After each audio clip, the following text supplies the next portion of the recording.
আসসালামু আলাইকুম। সবাইকে শুভরাত্রি শুভেচ্ছা রইলো। আমি সুরাইয়া আক্তার ব্লগ থেকে সুরাইয়া আক্তার বলছি। আজকে আমি আপনাদের সাথে শেয়ার করব শাহী কাবাব কিভাবে আমি বানিয়েছি। এই তো আমি মাংসগুলো টুকরো, টুকরো করে কেটে নিয়েছি। একদম ছোট, ছোট পিস করেছি। আর যা কিছু উপকরণ লাগবে আমি সবটাই এখানে রেডি করে নিয়েছি। পেঁয়াজ, আলু, মসলা, বুটের ডাল, তেল আমি সবটাই রেডি করে নিয়েছি এখানে। আর এখন আমি এই তো প্রেসার কুকারে দিয়ে দিচ্ছি ডালটা। বুটের ডাল লাগবে অবশ্যই মাংসর সাথে। আর মাংসগুলো তো ছোট্ট ছোট্ট করে কেটে নিয়েছি, আপনাদেরকে আমি সেটা দেখিয়েও দিয়েছি। আর এখানে আমি মাংসটাও দিয়ে দিলাম, আমি সবকিছু একে একে দিয়ে নিচ্ছি। আর মশলাগুলোও সবটাই আমি দিয়ে দিলাম, পেঁয়াজও দিয়ে দিলাম। এখন আমি আলুও দিয়ে দিলাম। এখন দিব তেল। তেল দেওয়া হয়ে গেলে অল্প পরিমাণ পানি দিব, কারণ বেশি পরিমাণ পানি এখানে লাগবে না, অল্প পানিতেই সেদ্ধ হয়ে যাবে। এই তো আমি প্রেসার কুকারের মুখটা বন্ধ করে দিলাম, বেশ কিছুক্ষণ পরেই সিদ্ধ হয়ে যাবে। আর এ তো কিছুক্ষণ পর হয়েও গিয়েছে, আমার সিদ্ধ হয়ে গিয়েছে মাংসটা। মাংস সিদ্ধ হয়েছে, ডালও সিদ্ধ হয়ে গিয়েছে, আলুটাও সিদ্ধ হয়ে গিয়েছে।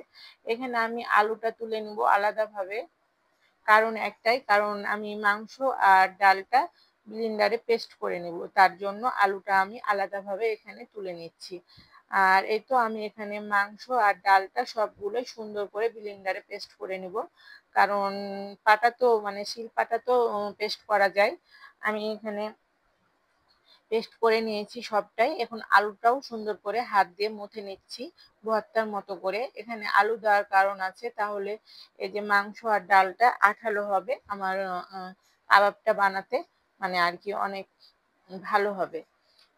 আর এখানে আমি ডিম দিয়ে নিচ্ছি। একটা ডিমে হবে না, কারণ আমার মাংসর পরিমাণটা বেশি ছিল আর ডালটাও বেশি ছিল, সব মিলে একটু পরিমাণটা বেশি।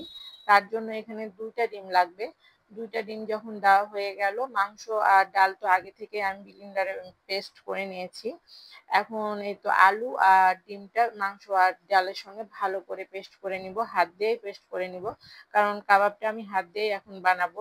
সুন্দর করে আমি মুথে নিচ্ছি, যেন একে অপরের সঙ্গে সুন্দর করে মিশে যায়।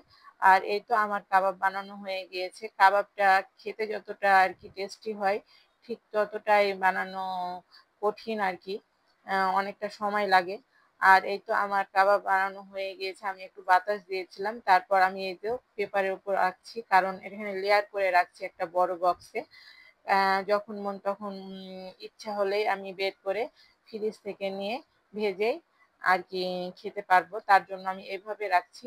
এই যে এখানে একটা লেয়ার হয়ে গেল, এখন আরেকটা পেপার দিচ্ছি, আরেকটা পেপারের উপর আমি এই বাকি কাবাবগুলো উঠিয়ে নিচ্ছি।